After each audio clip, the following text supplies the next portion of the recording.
Welcome to Ovary-Acting, your ecosystem for all things women, where we take your health and wellness seriously, but ourselves, not so much.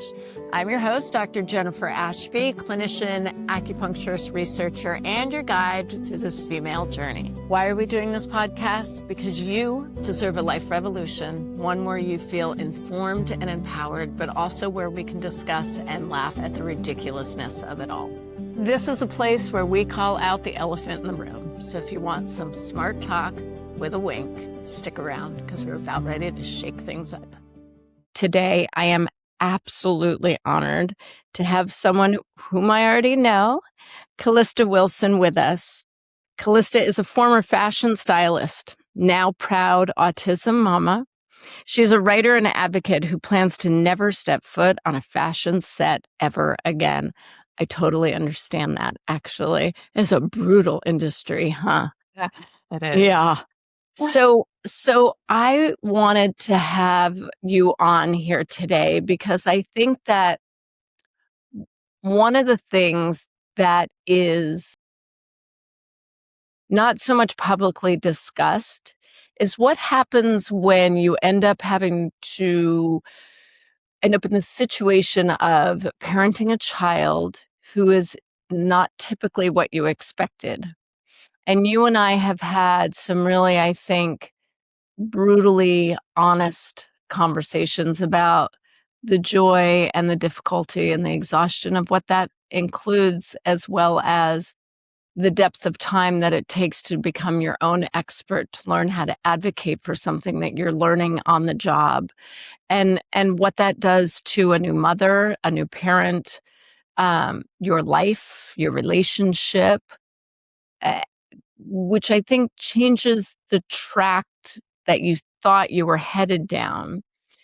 Not better, not worse, no judgment, just like an unexpected life 180.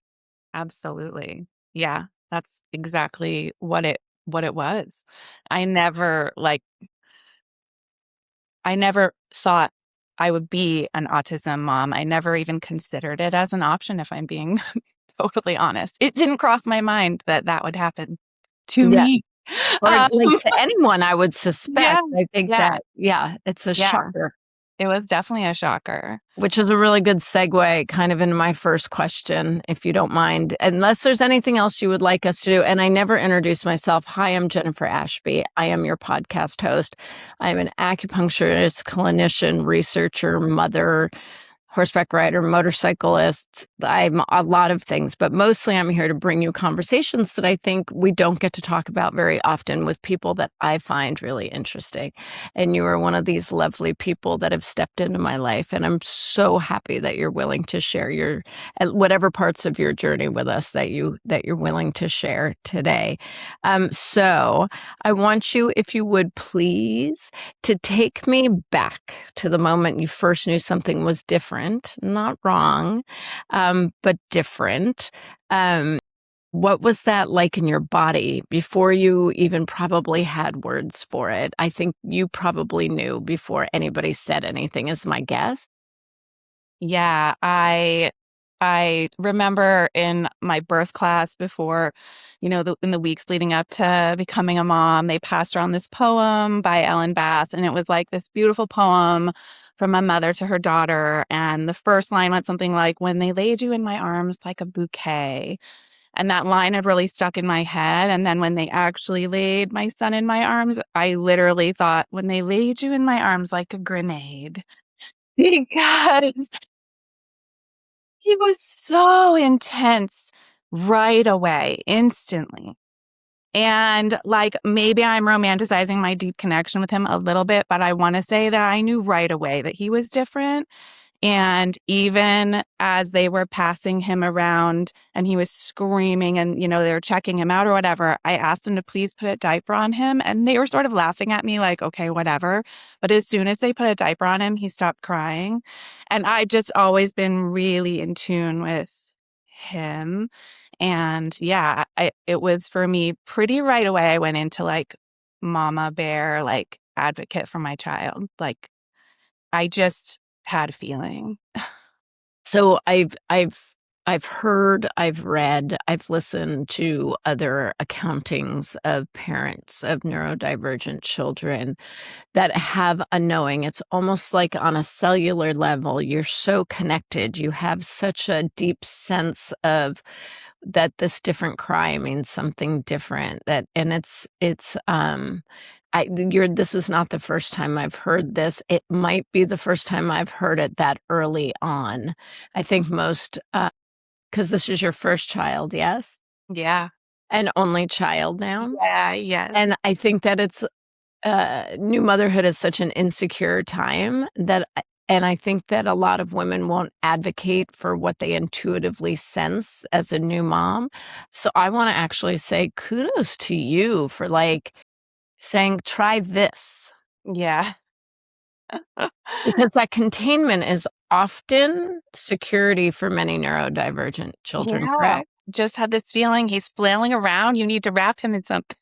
Yeah. Yeah.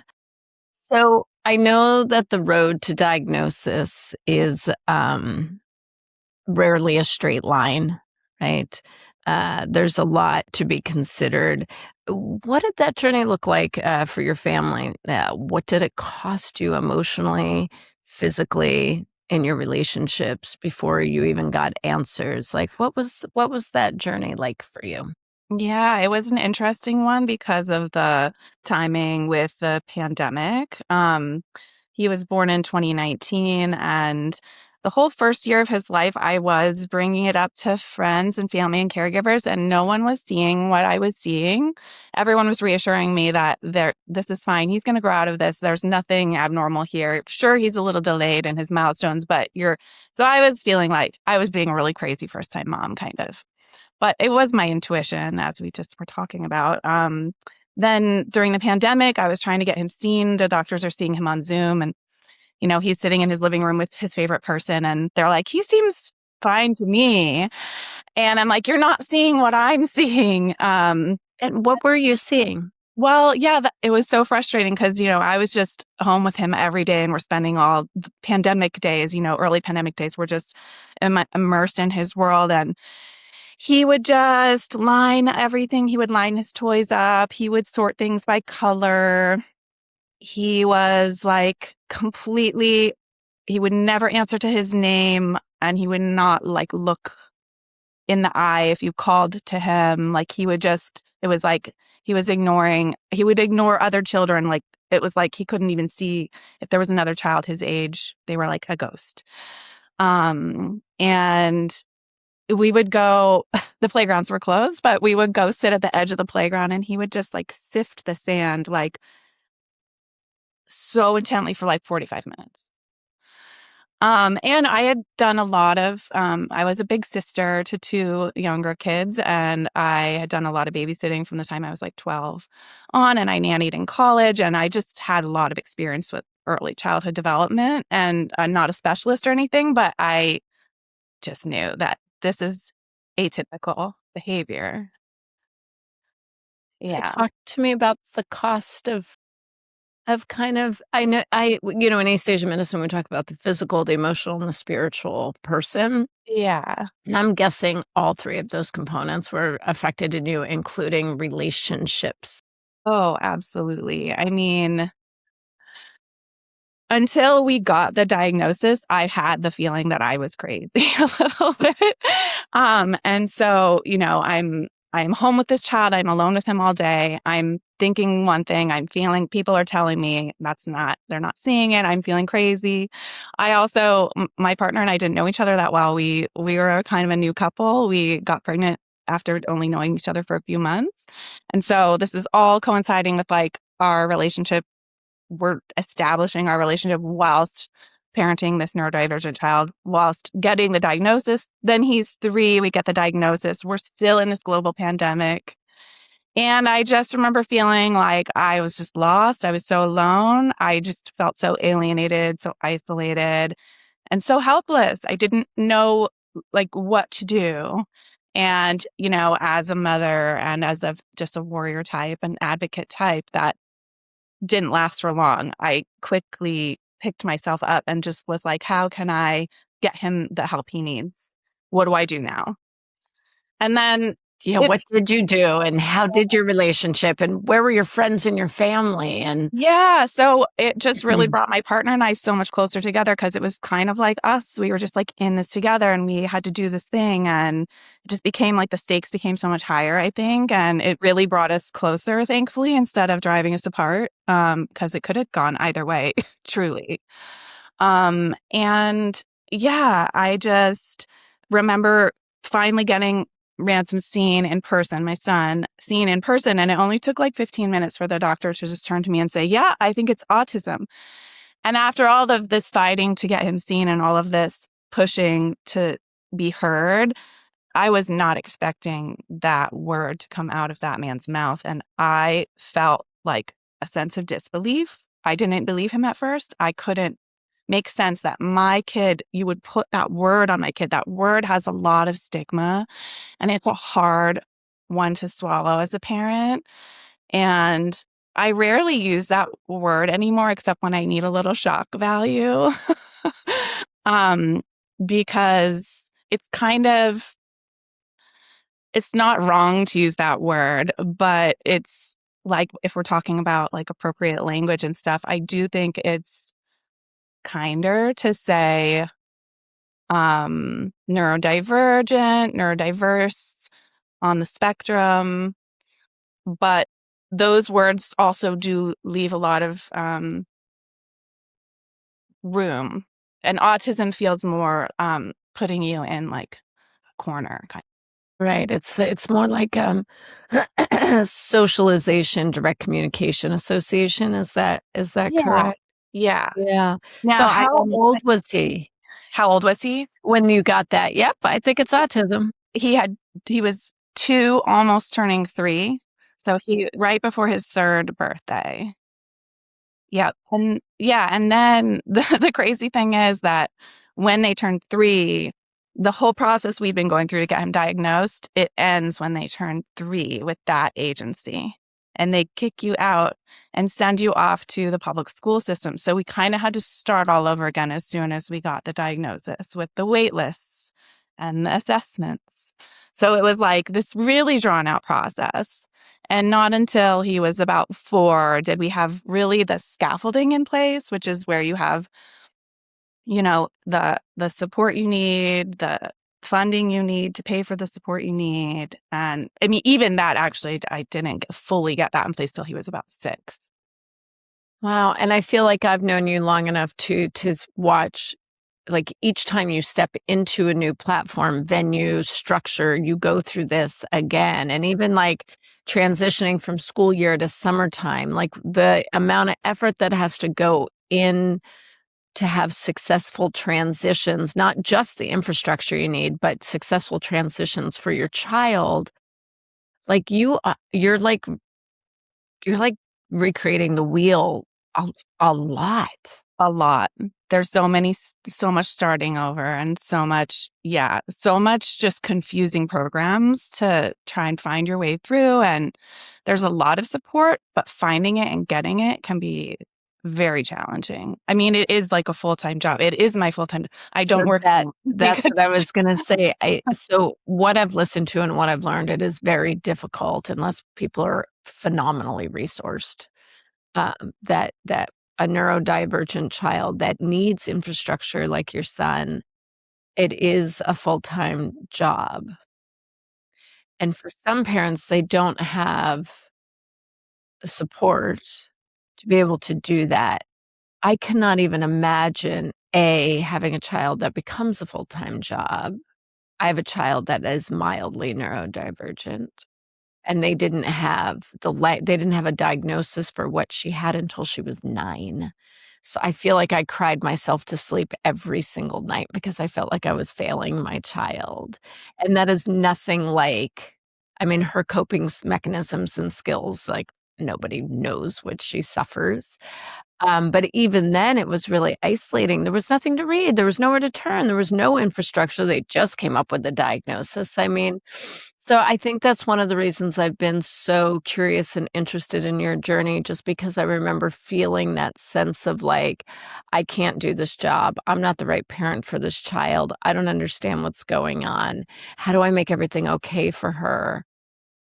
With a nervous system that functioned on a totally different, God, what is it? Like the way she experienced the world was completely different than anybody else's kid. And even on the neurodivergent, the spectrum of autism, relational neurodivergence, it's so individualized. Is it presents so differently in each child, and you can be neurodiverse and not autistic. You can be on the spectrum but not meet the qualifications for the autism diagnosis.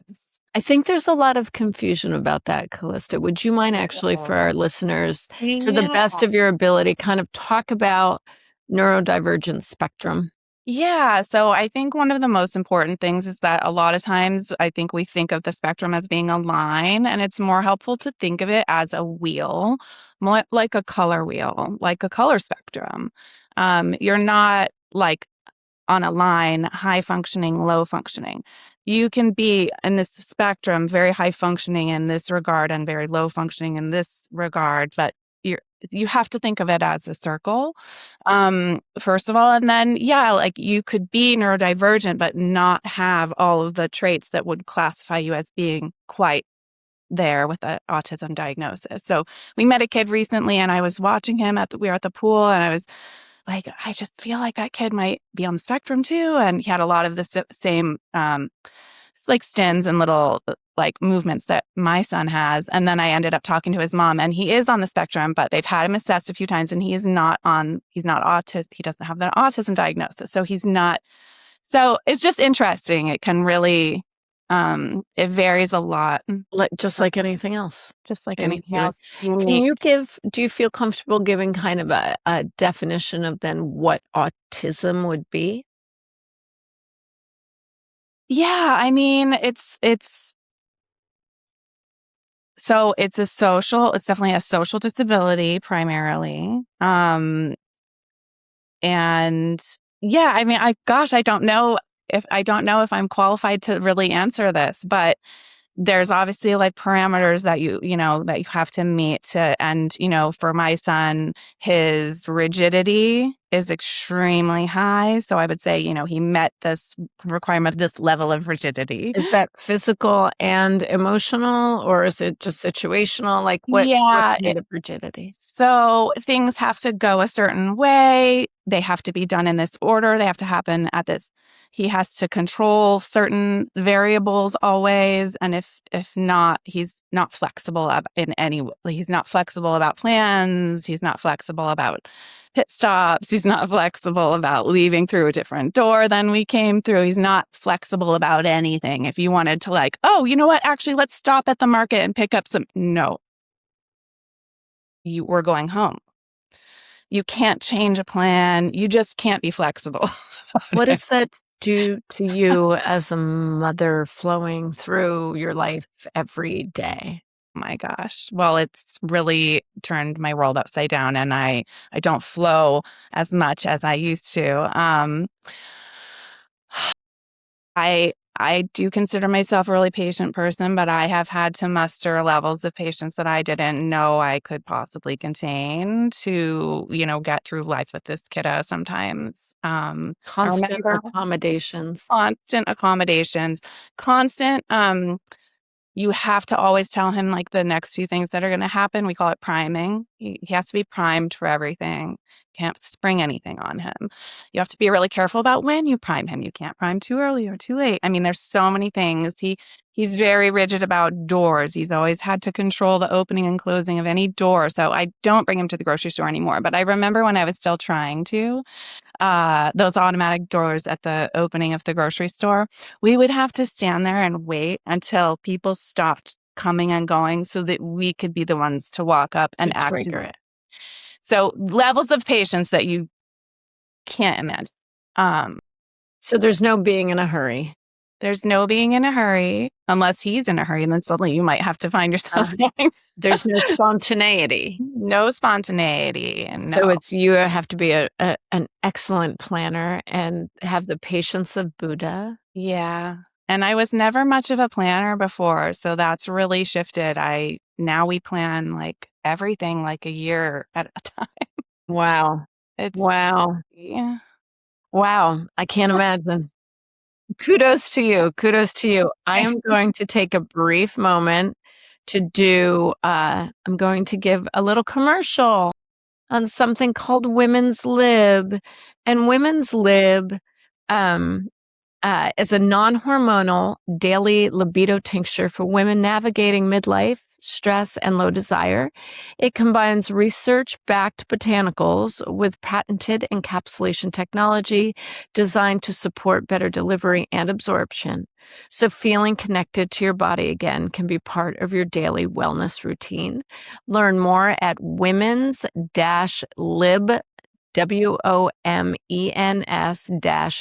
WOMENS-LIB.com. That was my little commercial plug. I love doing them. I want to ask you a little bit more about just kind of identity as a parent. So there's a version of motherhood that most of us carry around. We actually become when we're actually becoming mothers or before we become mothers. And when your child's neurodivergence became clear, what happened to that version? And who did you have to become instead? And what did that take? Yeah, I mean, I've really always been a bit of a lone wolf, but I always had this feeling that becoming a mom, a parent would like suddenly like bring me into the world and the community in this way that I just always wished for. You know, I was always the girl on the other side looking at the families in the park, wishing it was me. And then COVID lockdown and autism just like completely removed me from my pre-child life and all of my friends. And it really isolated me more than ever. And it's just been this long process of like, as lockdown ended for everyone else, it almost never like really ended for us. We call it autism lockdown. There's many weekends where he just refuses to leave the house and he doesn't really tolerate company. So a lot of times we're just like stuck here. And yeah, like my partner gets more stir crazy than me, so he'll run errands for us and I'll just like hole up with my little one. I mean, he even closes the windows, closes the blinds, locks the doors. I mean, it's really tough sometimes. Uh, and so, you know, that's an ongoing process of trying to really reemerge and get reintegrated into like any semblance of my former life. Yeah. But So it is, I'm grief. Is that a fair? oh, for sure. Talk to Lots me of, about the grief of the yeah, unexpected life. of course, you're wishing, you know, I wish we were being invited to birthday parties and having play dates with other families where I could maybe have some mom friends and my kid would play. You think that's what it's going to be like. And then with my son, it's like we're running away from playgrounds and play dates, feeling misunderstood because, like, you know, it's just too hard to navigate sometimes. And, you know, we just, yeah, the grief is real. It's also like, I don't know, I just feel like okay with all of it because I do feel like my son is special and I think he's going to do something really amazing. And what he needs right now is to be really nurtured and really scaffolded. And so that's what I'm doing. Lucky to have you. Yeah, I think moms talk about the grief as a specific kind of grief that nobody talks about. It's not grief for their child, but grief for the life that they imagined.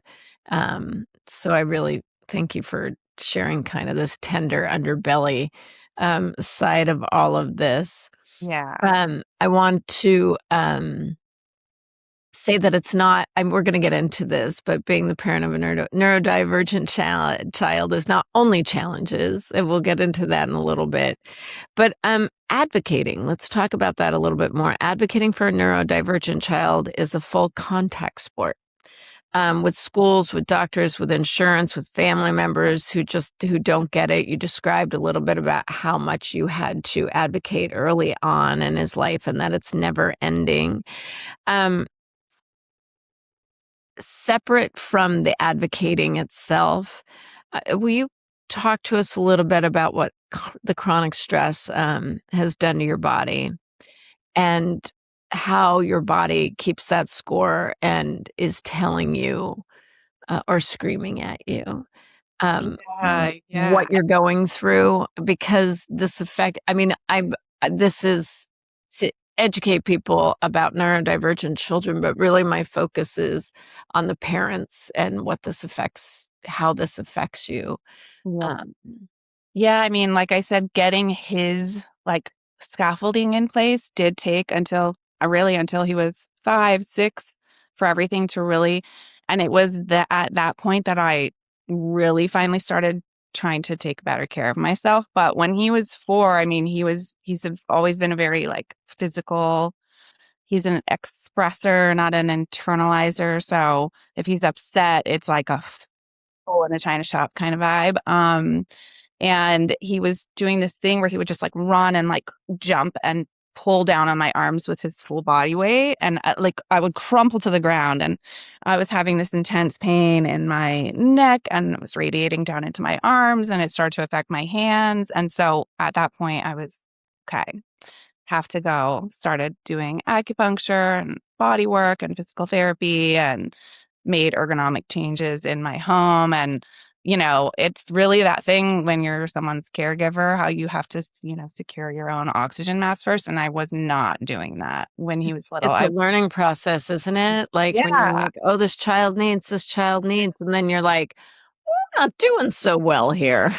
I was so focused on him until it literally started to bring me to my knees, this pain. So what are your daily rituals? What are your daily things that you do? Because this isn't going away and there's no end in sight, and you do have to maintain your own strength and resilience. Share with other parents what you do to help maintain as much wellness as you can muster. Yeah, well, I mean, thankfully he got us on this rigid schedule, and I actually believe having a schedule is super important. I did this Ayurvedic workshop recently, and it's all about keeping the schedule so your body is like this well-oiled machine, knows exactly what to expect. And so thanks autism for helping me really get on the schedule. I wake up early so I have time in the morning for myself, whether it's just sitting with tea and zoning out, or sometimes, writing or stretching or whatever I need. Just having that quiet time in the morning is so important before he wakes up. And then also taking time, if he is watching TV or something, always just working in some stretches. I love taking an Epsom salt soak and just mindfulness. And he will sometimes give me my own advice, if I'm feeling agitated while driving or something, and he'll holler out to me Mom, take deep breaths, count to 10.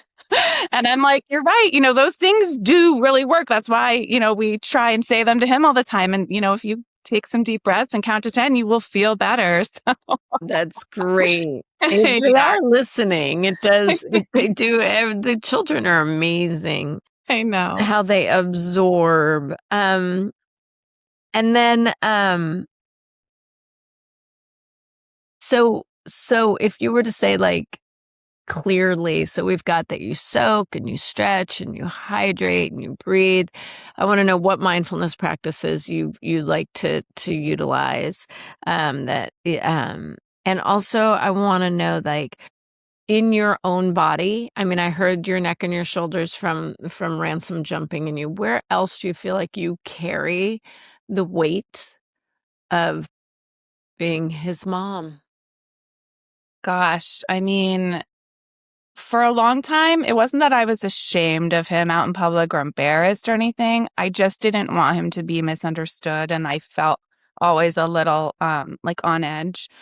And then my partner pointed out to me that being out in the world with him, it's like being with a performance artist. Just think about that. Just think about it that way. And it really changed my mentality of just, he's allowed to be who he is.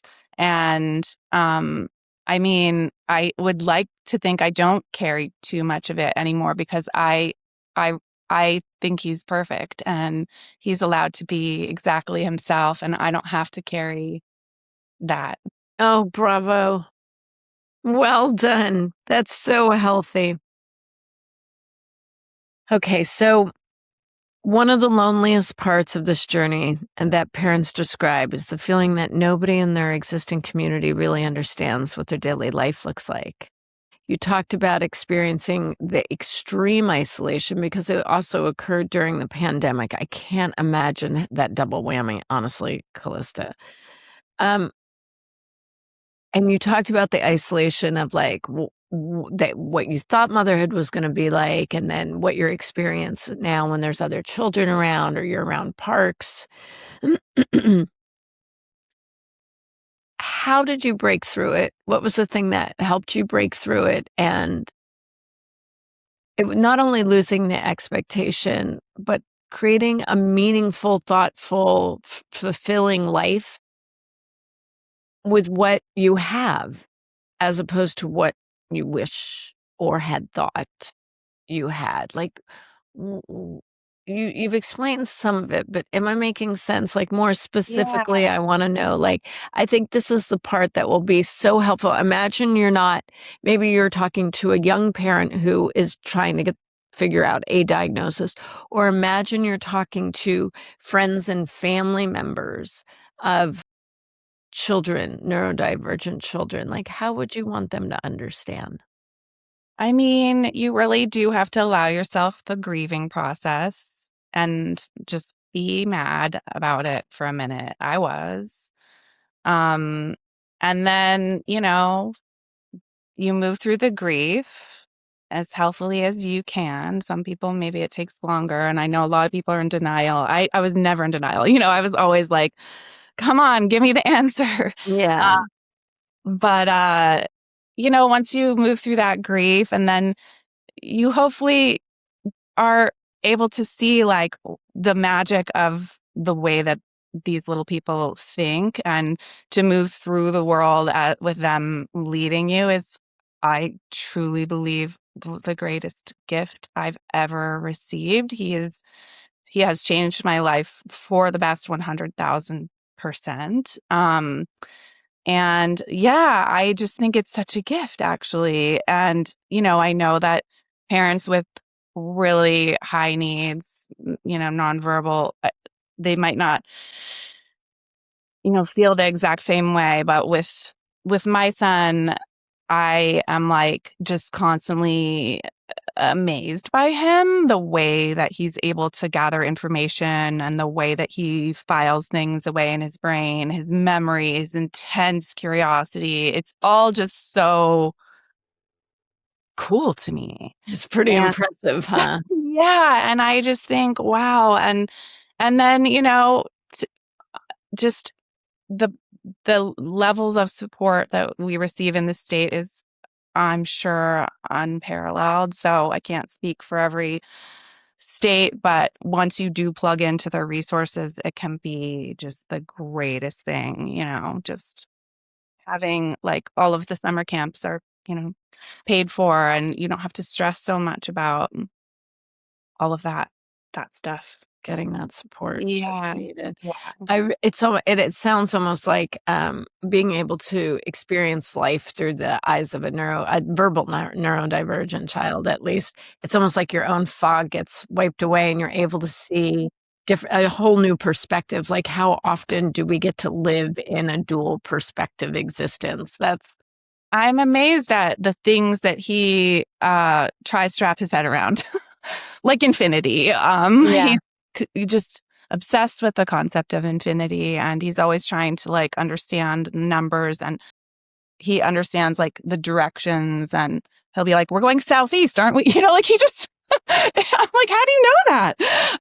Aw. Yeah, I've heard this a lot, actually. It's pretty cool.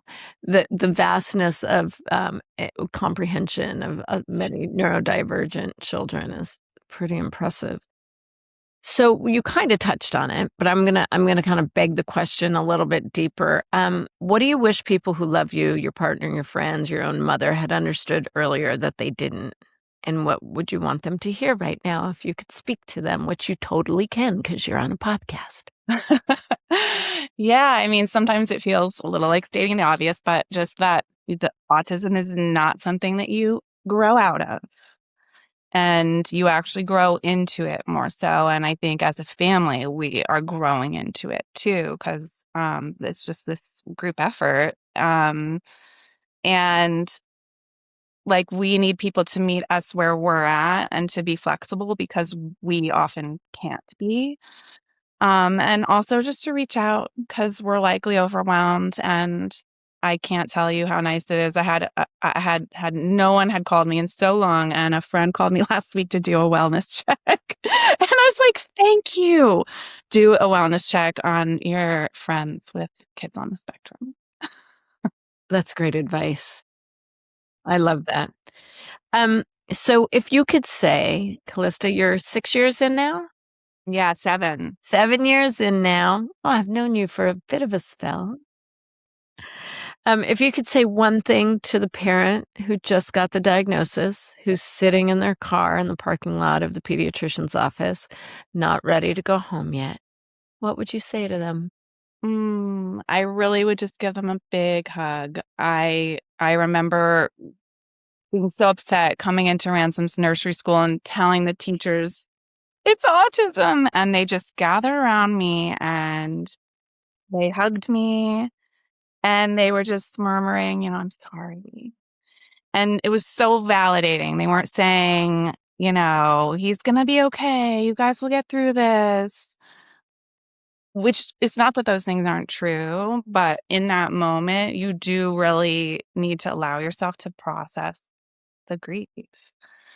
And then maybe I would try and lighten the mood and also say, just wait until you start learning about whatever your kid's special interest is. You're going to become an expert on, sedimentary rocks and Greek mythology or, steam-powered machinery. I know a lot about that now. So I was just going to ask you, actually, tell us more. I'm so curious, and I'm glad you were brave enough to use his name because I do think he has one of the best names ever.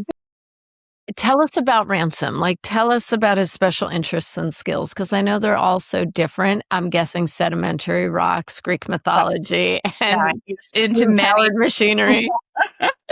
He is into many things. He is interested in everything. He calls himself a scientist of everything. I'm a scientist of everything. And he really is. He actually is.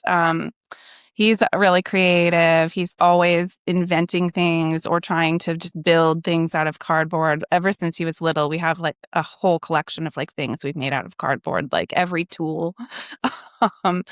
And yeah, always, his first interests were like just sifting sand and dirt in his hands, just like loves to like feel, and he called it oot. Oot was his word for dirt. And so he loved his oot, and then it turned into loving machines that move the oot. And then, and then it turned into loving the machines, the machinery itself. And then it kind of spun into just infrastructures in general. He loves like sewer systems and any system. Canals. Oh my gosh. Yes. And then, dams, bridges, tunnels, building. Yeah. Very, very curious about all of the natural world, but also like a love of building. And he talks about the human body as a machine too. And it's partly because that's one of the ways we gave him to cope, that his engine got really hot. And, sometimes when your engine gets hot, you have to use your tools to cool it down. And anyway, he talks about the motherboard in his head and the pipes and cables and the engine. And he's hilarious. So he has a sense of humor. Very much so, yeah.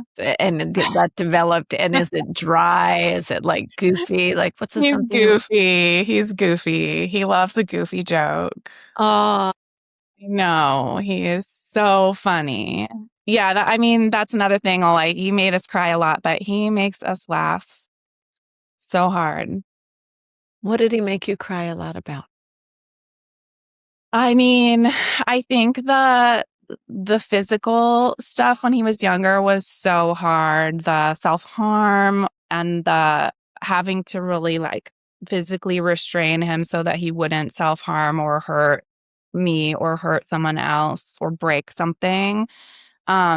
That those days are thankfully over. He does not do any of that anymore. But that was, from when he was very little until he was like 5, and he was a big kid. So that just took such a toll on my nervous system, like just the physical stuff.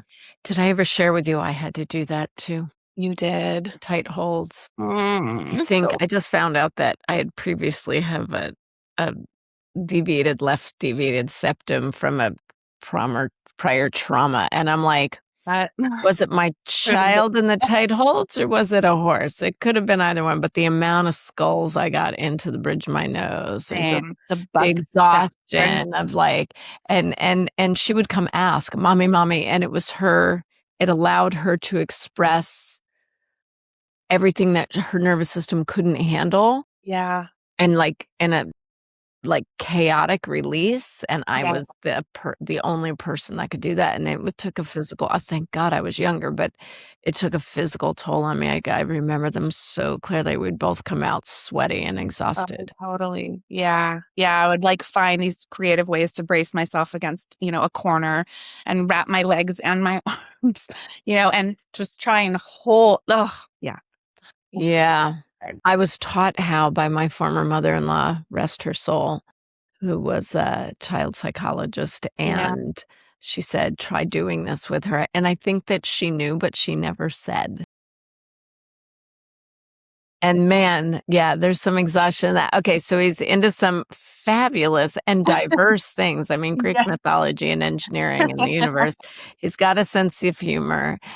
Has the violence, is he controlling himself now? I would say for the most part, like I used to keep track of the meltdowns because there would be at least like 2 45 to 1 hour meltdowns per day. And now I would say if he gets upset about something, he might rage like verbally about it for 5 minutes, but it's rare that it escalates into any physical anymore. Mhm. So he's come a really long way. I'm really glad because I know he's not a petite little flower of a child. Yeah, he's so big and strong, even though he only eats hot dogs. And that's the other thing we didn't talk We about. didn't talk about the food thing. Talk about food and Oh my God. I mean, neurodivergent children. this is a funny thing because I saw this on Reddit recently, which actually autism parents, they do not recommend you hang out on. It's too depressing. But every once in a while, they changed the Pirate's Booty packaging recently, and autism parents all over the world are crying because this packaging is like important, okay? We can't change it. And sure enough, I bought the new Pirate's Booty and handed it to him, and he said, "What is this? What is this packaging?" And he didn't want to eat it at first. It's different. But yeah, very limited. Details. So texture, color, Yeah. odors, They come up not with just about taste. they just come up with their 3 or 4 favorite foods if you're lucky, and that's what they eat. And you can't feel bad about it as a parent. You just are like so glad they're eating. So in a way, I stress a lot less about food than I think other moms do because I have the autism pass. He's eating Nutella. Yeah. It's amazing. He's eating. Great. I think that's so healthy. I do. One more question, 2 more questions. Can you give us 3 things that you want families to take away from today that are in your shoes? I mean, I would say, gosh, don't hide the diagnosis. This is something that I don't understand when parents don't want people to know that their kid is on the spectrum or has autism. I would say be open. I can't tell you how amazing it's been to share with people and have them say, oh my gosh, my sister's on the spectrum. And then they just end up understanding you more instead of kind of watching and wondering what's going on and making assumptions maybe about a child's behavior. So yeah, I think just being open about it. If it's mentionable, it's manageable, is what Mr. Rogers used to say. Yes. And I just think that we should be able to talk about it and not feel like ashamed. And yeah, just hold on because it does get better, as cliche as it sounds. Your kid will mature just like a neurotypical kid will mature. And they do grow out of their weird behaviors. They don't grow out of autism, but they do grow out of certain behaviors. And Ransom is much less rigid than he used to be. It's like hard to even remember how bad it was. So you'll forget, like childbirth, It's Forget.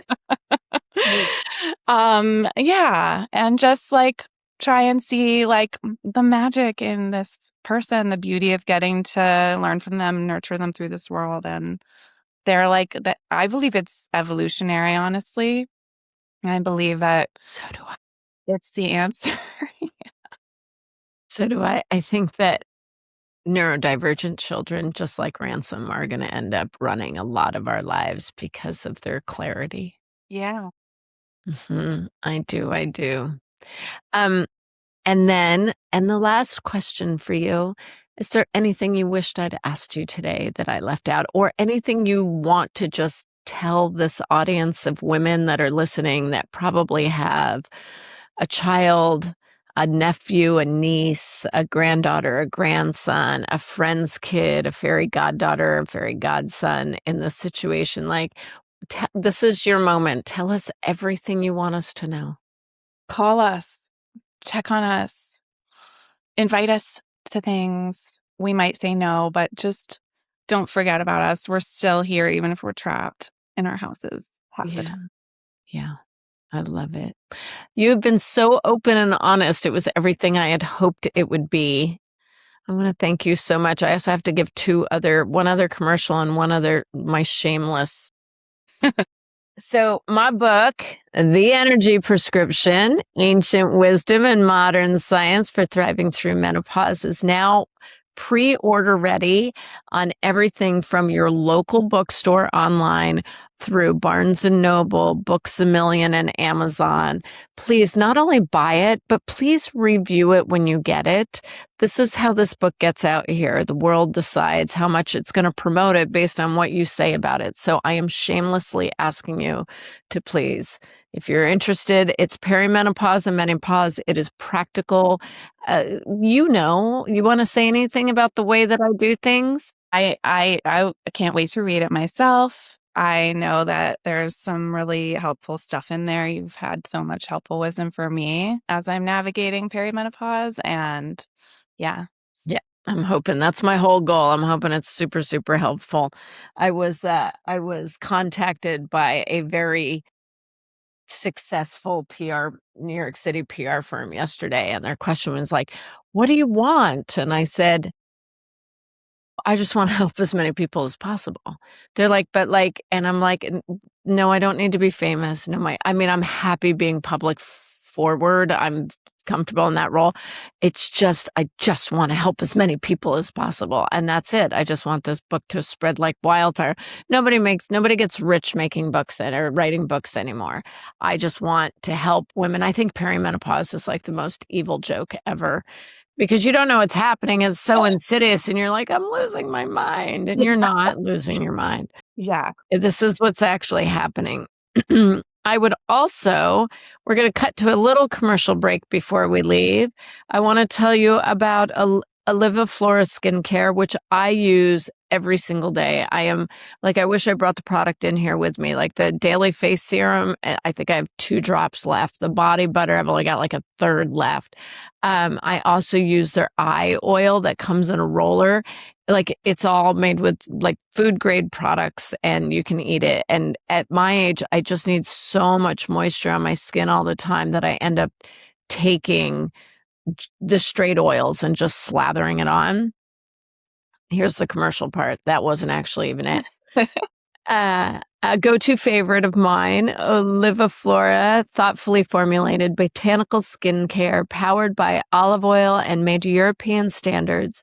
Simple food-grade ingredients, beautiful results. Check them out at olivaflora.com and see what your skin has been missing.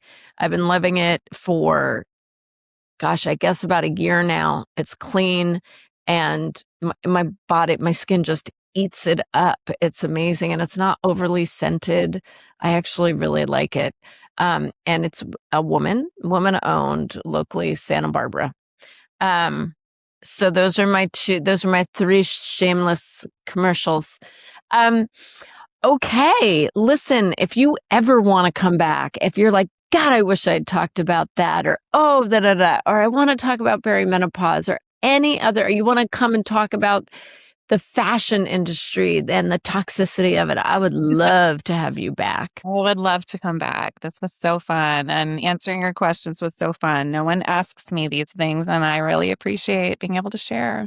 I love that you are willing to share. Yep. We like to talk about the taboo stuff. Speaking of taboo stuff, you are my last interview. I go into brain surgery tomorrow morning.